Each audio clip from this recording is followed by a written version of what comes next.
Hello दोस्तों, मैं आपकी राधिका। हमारे यूट्यूब चैनल पे आप सभी का बहुत बहुत स्वागत है। आज सुंदर सा एक बार गीत लाई हूँ।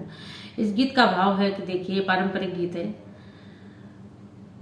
एक बेटी की शादी हो रही है। माता पिता अपनी बेटी को कितना बचपन से पालते हैं, पोसते हैं। घर में चिड़िया की तरह वो चहकती रहती है, घर बड़ा ही खुशहाल रहता है। लेकिन जिस टाइम विदाई होती है, माता पिता बड़े भावुक मन से बेटी को विदा करते हैं। सारे काम तो कर लेते, लेकिन जिस समय विदाई होती है, बड़ा ही दिल पे जोर पड़ता है।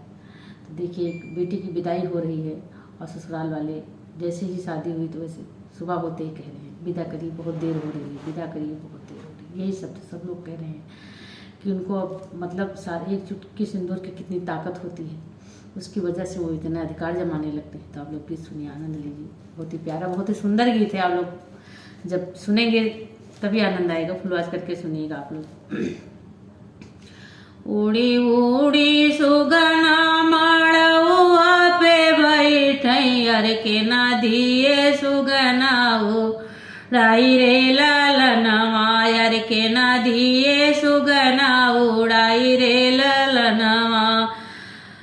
रुआई सुंदर बेटी घर से बेघर भाई, अब बताऊ भैले पराई रे ललन, अरे अब बताऊ भैले पराई रे ललनवा। पापा के पोसल सुगन उड़े जाई, अरे मम्मी मारो मम्मी मड़ौआ मारो रे ललनवा, अरे मम्मी मड़ौआ मारो रे ललनवा।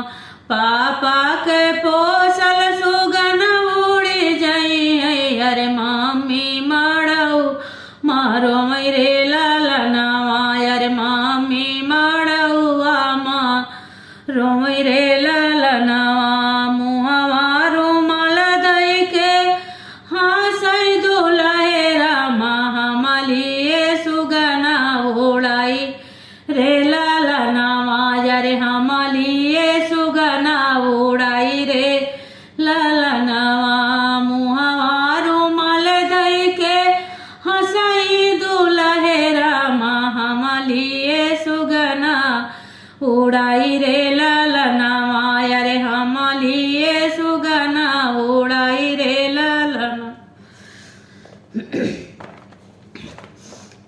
तो देखिए, मड़वा के अरे अरे घुमाई दुलहे रामा, कर सासू बेटी की विदाई रे ललन, अरे कर सासू बेटी की विदाई रे ललनवा। यतनी बचन सुनई मैया कहानी दियई, नहीं नाना निरढूरे आंसू के समनवा, अरे नहीं नाना निरचुए आंसू के समनवा।